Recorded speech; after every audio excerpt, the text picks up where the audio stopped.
নিজে না চাইলে ভালো অভ্যেসগুলো কখনো ছাড়া যায় না। রাধে রাধে বন্ধুরা, কেমন আছেন সবাই? আশা করি সকলেই খুব ভালো আছেন আর আমরাও বেশ ভালো আছি। পার্বতী হাজরার আর একটা নতুন ব্লগে আপনাদের সকলকে স্বাগত জানাই। এখন বাজে সকাল 7টা। আজ ঘুম থেকে না উঠতে বড্ড দেরি হয়ে গেছে। আর ও তো উঠে পড়েছে, উঠে স্নান করতে গেছে। আর আমাদের তো সকালেই টিফিনের একটা হিড়িক থাকে, কি টিফিন বানাবো। আর আজকের যেহেতু 7টা বেজে গেছে আর ও যাবে 8টার দিকে, সেই এত তাড়াতাড়ির মধ্যে ও রেডি হবে। তারপরে এত তাড়াতাড়ির মধ্যে না কি করব খুঁজে পাচ্ছিলাম না। আর আগে থেকেও ভেবে রাখিনি কি টিফিন তৈরি করব। কাল রাত্রে একটু শুতে দেরি হয়ে গেছিলো, ওই জন্য আজকের ঘুম ভাঙতেও দেরি হয়ে গেছে। শীতের সময় কি বলো তো, শীতের সময় এক দিন দেরি হয়েই যায়, উঠতে দেরি হয়ে যায়। ওদিকে রাত হলে এদিকে উঠতে এমনিই দেরি হয়ে যায়। যাই হোক, উঠে এই যে আলু ভেজে নিয়েছিলাম, আলু ভেজে নিয়েছি। আর এবার ঘিয়ের পরোটা করে দেবো ওকে। ও বলছে এখনো হয়নি, এখনো হয়নি, বেরিয়ে রেডি হয়ে গেছে ও। যাই হোক, এই আটা মাখানো ছিল ফ্রিজের মধ্যে, বের করে রেখেছিলাম। ওই বের করে ওকে আলু ভাজা আর এই পরোটা করে, ঘিয়ের পরোটা করে ওকে দিয়ে দেব। আর আমরাও ওই পরোটা খেয়ে নেব।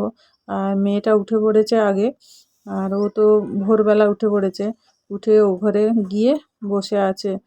ওকে দিয়ে দিলাম আলু ভাজা আর পরোটা। ও খেয়ে বেরিয়ে গেছে।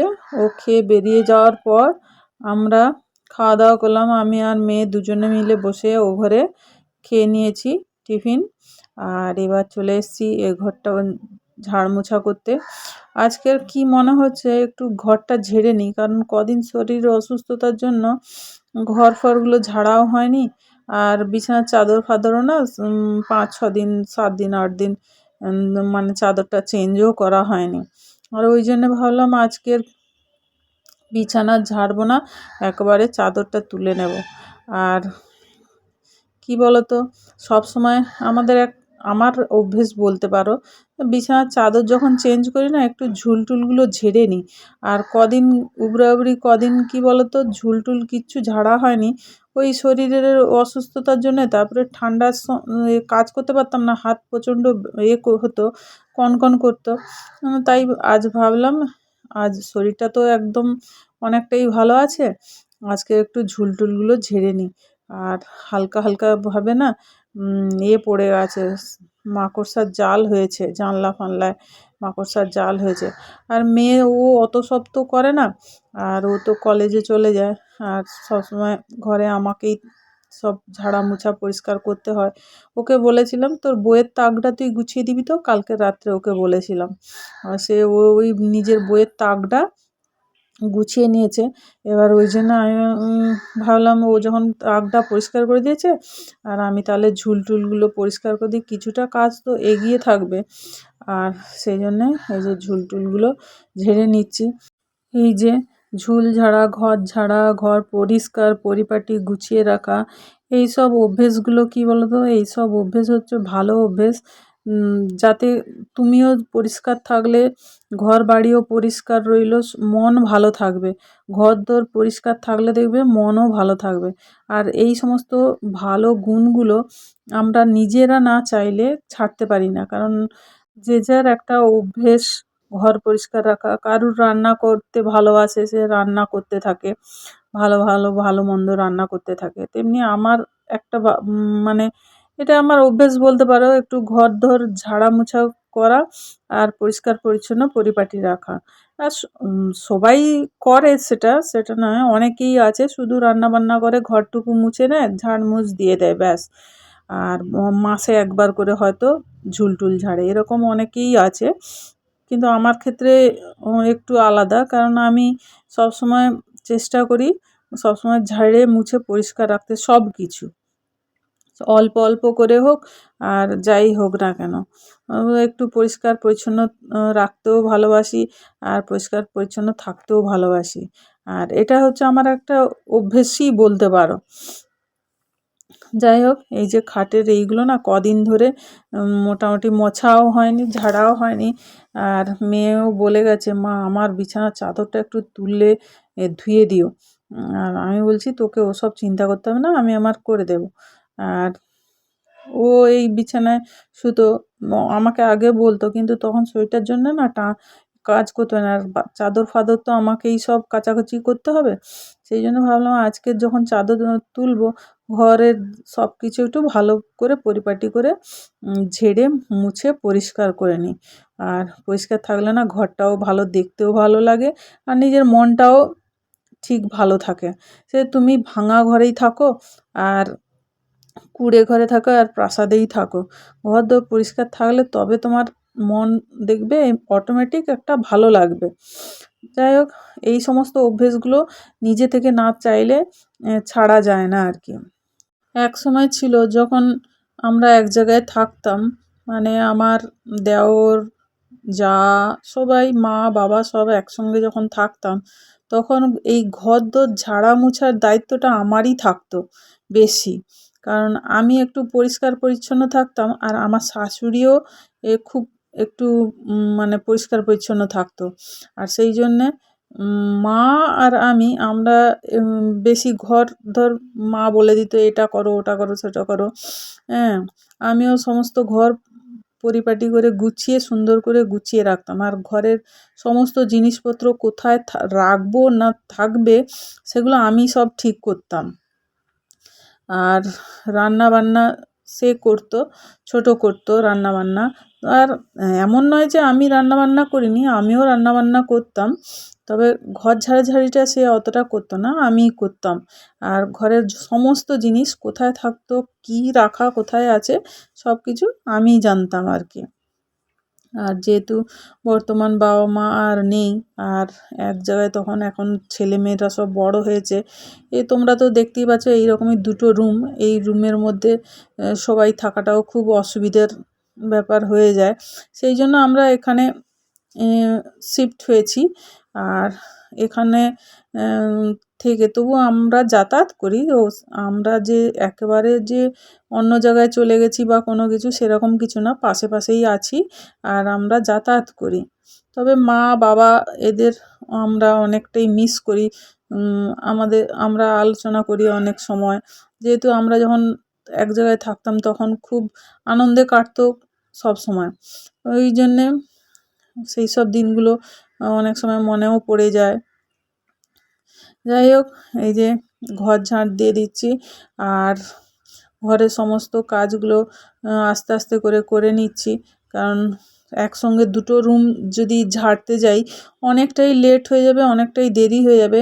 আর যেহেতু মেয়ে বিছানায় বসে পড়ছে, ওই জন্য ও ঘরটা আর আজকে ঝাড়া মোছা করলাম না, ওটা অন্য আরেকদিন ফাঁক সময় দেখে আবার ঝাড়া মোছা করব। আর একসঙ্গে করলে কি বলো তো, এই তো সবে শরীর অসুস্থ থেকে উঠেছি, আবার একসঙ্গে করলে আবার যদি শরীর অসুস্থ হয়ে যায়, ব্যাস তাহলে তো হয়েই গেল একদম। আর ওই জন্য ধীরে ধীরে, ওই জন্য আগে মেয়ের রুমটা পরিষ্কার করে নিলাম।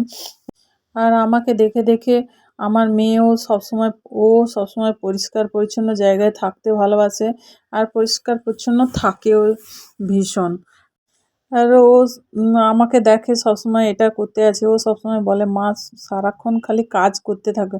আমি বলি আরে সারাক্ষণ কিছু কাজ নয়, তোরা যদি জিনিসপত্র এলোমেলো করে রাখবি, সেগুলো গুছাবে কে? আমাকেই তো গুছাবে। আর আমি এই কারণেই করি, যাতে ওরা দেখে বড় হলে মানে সেইগুলো ওদের মাথায় থাকে যে পরিষ্কার থাকাটা কতটা জরুরি। শারীরিক অসুস্থতা, রোগ ব্যাধি, এগুলো অনেক সময় এই অপরিষ্কার থাকলে হয়ে থাকে শরীরে, নানা রকম রোগ ব্যাধি একটা আলাদা রকম হয়ে থাকে। সেই জন্যে পরিষ্কার রাখা বা পরিষ্কার থাকাটা খুবই জরুরি। আর আর আমার এই অভ্যেসটা আমি বদলাতেও পারি না। আর এই যে তোমাদের সঙ্গে কথা বলতে বলতে ঘর মোছা, ঝাঁট দেওয়া সব হয়ে গেছে। এবার চলে এসেছি স্নান করে পুজো দিতে।